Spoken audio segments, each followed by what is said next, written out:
पहली बार बिहार में चुनाव के 3 महीना पहले चर्चा क्या हो रही है कि भाई पलायन कैसे रुकेगा। प्रशांत किशोर और यशवंत जो कह रहे हैं कि पलायन रोक दिया जाएगा, क्या ये संभव है कि नहीं।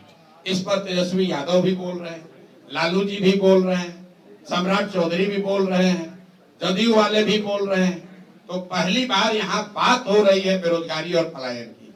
अंतर ये है कि पहले जब बात होती थी पलायन की कि भाई बहुत सारे लड़के बाहर जाते हैं, तो लालू जी, नीतीश जी जैसे लोग क्या कहते थे, आप लोग भी क्या कहते थे कि भाई बिहार का बच्चा बाहर नहीं जाएगा तो दिल्ली बॉम्बे की व्यवस्था ठप हो जाएगी। उसी को बिहारियों ने अपना सम्मान बना लिया था कि हम ही लोग दिल्ली बॉम्बे का व्यवस्था चला रहे हैं, वहां का साफ सफाई हम करते हैं, टैक्सी हम चलाते हैं। लड़के जाते हैं, हंसते कहते हैं, कह रहे भैया हम तो जाते हैं, सब बिहारी का मिलता है। पहली बार जनसुराज ने, प्रशांत किशोर ने ये कहा कि हमारे बच्चे, बिहार के बच्चे बॉम्बे में, दिल्ली में, कर्नाटक में, महाराष्ट्र में, गुजरात में, बंगाल में अगर जाकर टैक्सी चला रहे हैं, दुकान चला रहे हैं, ठेला लगा रहे हैं, साफ सफाई कर रहे हैं, तो ये गौरव की बात नहीं है। लिख लीजिए इस बात को। ये पहली बार धारा के विपरीत हमने बात उठाई है।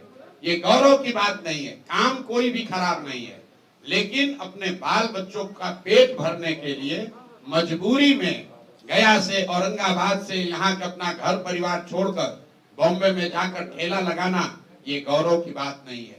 लोग यहाँ नेता क्या कहता है, बिहार का आदमी को मत मारो, गाली मत दो, नहीं तो दिल्ली में अगर बिहार के लोग काम नहीं करेंगे तो वहां से कूड़ा कचरा रोड पर भर जाएगा। कूड़ा कचरा निकालने के लिए बिहार का आदमी पैदा हुआ है। ये जनसुराज की ताकत है। हम ये कह रहे हैं कि ये शान की बात नहीं है। शान की बात तब होती जब बिहार के लड़के बिहार में काम कर रहे होते, हम लोग इतनी सब्जी, इतना फल यहाँ उगा रहे होते, इतना लीची आम उगा रहे होते कि बताते कि अगर बिहारी कह के गाली दोगे तो यहाँ से भेजना बंद कर देंगे, दिल्ली में तुम्हारा खाना रुक जाएगा। मोदी जी ने मधुबनी में कहा कि सहरसा से एक नई आधुनिक ट्रेन दी जाएगी जिससे श्रमिक परिवार के बच्चे गुजरात और महाराष्ट्र में जाएंगे, उनको जाने में सुविधा होगी। नेता लोग कह रहे, देखिए मोदी जी आकर कितना बड़ा काम किए हैं। पहला व्यक्ति है प्रशांत किशोर, हम विरोध करते हैं, हमें ऐसी ट्रेन नहीं चाहिए। ऐसी ट्रेन नहीं चाहिए जिसमें बिहार के बच्चे जानवरों की तरह मजदूर बनकर गुजरात जाए, महाराष्ट्र जाए काम करने।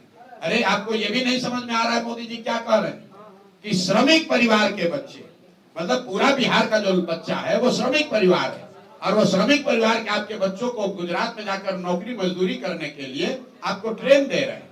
जरा जाकर मोदी जी का स्पीच देखिए। अगर मोदी जी में दम है तो यही बात जाके गुजरात में कह दें कि गुजरात में एक नई ट्रेन चलेगी जिस पर गुजरात के श्रमिक परिवार के लोग महाराष्ट्र, तमिलनाडु में, दिल्ली में जाएंगे काम करने। वो कह सकते हैं ये बात। ये सिर्फ बिहार में कहा जा सकता है, और बिहार के लोग, इतना हम लोग की चेतना मर गई है कि हम लोग इसको विकास मान रहे हैं, हम लोग इस पर ताली बजा रहे हैं। भैया ट्रेन चाहिए, लेकिन वैसी ट्रेन चाहिए जिसमें हम लोग यहाँ से बिजनेस व्यापार करें। वैसी ट्रेन चाहिए जहाँ से चीनी, सीमेंट, छड़ यहाँ से बनाकर भेजा जाए। वो ट्रेन बिहार के लोगों को नहीं चाहिए जिस पर हम लोग के बच्चे मजदूर बनकर गुजरात और महाराष्ट्र के फैक्ट्रियों में जाकर अपनी जवानी बर्बाद करें। ये फर्क है जनसुराज का और दूसरे दल का।